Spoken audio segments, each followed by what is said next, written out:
that what made them vulnerable made them beautiful. They didn't talk about vulnerability being comfortable, nor did they really talk about it being excruciating, as I had heard earlier in the shame interviewing. They just talked about it being necessary. They talked about the willingness to say, I love you first. The willingness to do something where there are no guarantees. The willingness to breathe through waiting for the doctor to call after your mammogram. The willing to invest in a relationship that may or may not work out. They thought this was fundamental. I personally thought it was betrayal. I could not believe I had pledged allegiance to research, where our job, the definition of research is to control and predict, to study phenomenon for the explicit reason to control and predict. And now my mission to control and predict had turned up the answer that the way to live is with vulnerability and to stop controlling and predicting. This led to a little breakdown, which actually looked more like this. And it did. It led to I call it a breakdown, my therapist calls it a spiritual awakening. Spiritual awakening sounds better than breakdown, but I assure you it was a breakdown. And I had to put my data away and go find a therapist. Let me tell you something. You know who you are when you call your friends and say, I think I need to see somebody. Do you have any recommendations? Because about 5 of my friends are like, woo, I wouldn't want to be your therapist. And I was like, what does that mean? And they're like, I'm just saying, don't bring your measuring stick. It's like, okay. So I found a therapist. My first meeting with her, Diana, I brought in my list of the way the wholehearted live. And I sat down, and she said, how are you? And I said, I'm great, I'm okay. And she said, what's going on? And I said, and this is a therapist who sees therapists, because we have to go to those because their BS meters are good. And so I said, here's the thing, I'm struggling. And she said, what's the struggle? And I said, well, I have a vulnerability issue, and I know that vulnerability is kind of the core of shame and fear and our struggle for worthiness, but it appears that it's also the birthplace of joy, of creativity, of belonging, of love, and I think I have a problem, and I need some help. And I said, but here's the thing, no family stuff, no childhood shit, I just need some strategies.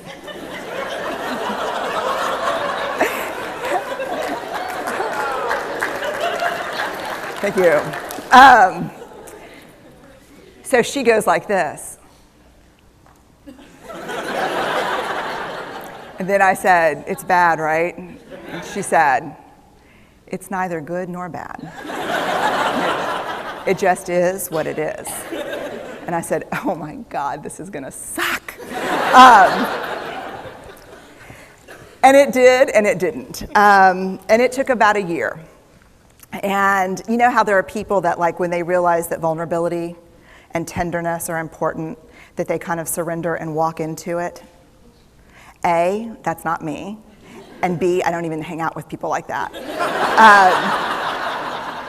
For me, it was a year-long street fight. It was a slugfest. Vulnerability pushed, I pushed back. I lost the fight, but probably won my life back. And so then I went back into the research and spent the next couple of years really trying to understand what the wholehearted, what the choices they were making, and what are we doing with vulnerability? Why do we struggle with it so much? Am I alone in struggling with vulnerability? No. So this is what I learned. We numb vulnerability. When we're waiting for the call, it was funny, I sent something out on Twitter and on Facebook that says, how would you define vulnerability? What makes you feel vulnerable? And within an hour and a half, I had 150 responses. Because I wanted to know, what's out there. having to ask my husband for help because I'm sick and we're newly married, initiating sex with my husband, initiating sex with my wife, being turned down, asking someone out, waiting for the doctor to call back, getting laid off, laying off people. This is the world we live in. We live in a vulnerable world. And one of the ways we deal with it is we numb vulnerability. And I think there's evidence, and it's not the only reason this evidence exists, but I think that it's a huge cause. We are the most in debt, obese, addicted, and medicated adult cohort in US history. The problem is, and I learned this from the research, that you cannot selectively numb emotion. You can't say, here's the bad stuff. Here's vulnerability, here's grief, here's shame, here's fear, here's disappointment. I don't want to feel these. I'm going to have a couple of beers and a banana nut muffin. I don't want to feel these. And I know that's knowing laughter. I hack into your lives for a living. I know that's, God. You can't numb those hard feelings without numbing the other affects or emotions. You cannot selectively numb. So when we numb those, we numb joy. We numb gratitude. We numb happiness. And then we are miserable and we are looking for purpose and meaning. And then we feel vulnerable. So then we have a couple of beers and a banana nut muffin. And it becomes this dangerous cycle. One of the things that I think that we need to think about is why and how we numb. And it doesn't just have to be addiction. The other thing we do is we make everything that's uncertain certain. Religion has gone from a belief in faith and mystery to certainty. I'm right, you're wrong, shut up. That's it. Just certain. The more afraid we are, the more vulnerable we are, the more afraid we are. This is what politics looks like today. There's no discourse anymore. There's no conversation. There's just blame. You know how blame is described in the research? A way to discharge pain and discomfort. We perfect. If there's anyone who wants their life to look like this, it would be me. But it doesn't work, because what we do is we take fat from our butts and put it in our cheeks. Which just, I hope in 100 years people will look back and go, wow. You know. And we perfect, most dangerously, our children. Let me tell you what we think about children. They're hardwired for struggle when they get here. When you hold those perfect little babies in your hand, our job is not to say, look at her, she's perfect. My job is just to keep her perfect, make sure she makes the tennis team by 5th grade and Yale by 7th grade. That's not our job. Our job is to look and say, you know what? You're imperfect and you're wired for struggle, but you are worthy of love and belonging. That's our job. Show me a generation of kids raised like that and we'll end the problems I think that we see today. We pretend that what we do doesn't have an effect on people. We do that in our personal lives. We do that corporate, whether it's a bailout, an oil spill, a recall. We pretend like what we're doing doesn't have a huge impact on other people.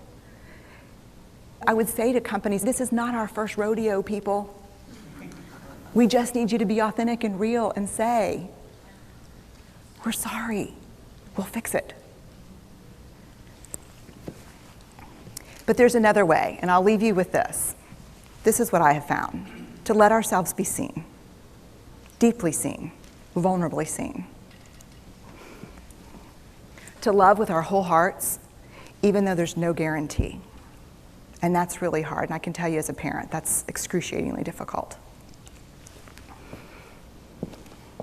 To practice gratitude and joy in those moments of kind of terror when we're wondering, can I love you this much? Can I believe in this passionately? Can I be this fierce about this? Just to be able to stop and instead of catastrophizing what might happen, to say, I'm just so grateful. Because to feel this vulnerable means I'm alive. And the last, which I think is probably the most important, is to believe that we're enough. Because when we work from a place, I believe, that says, I'm enough, then we stop screaming and start listening. We're kinder and gentler to the people around us, and we're kinder and gentler to ourselves. That's all I have.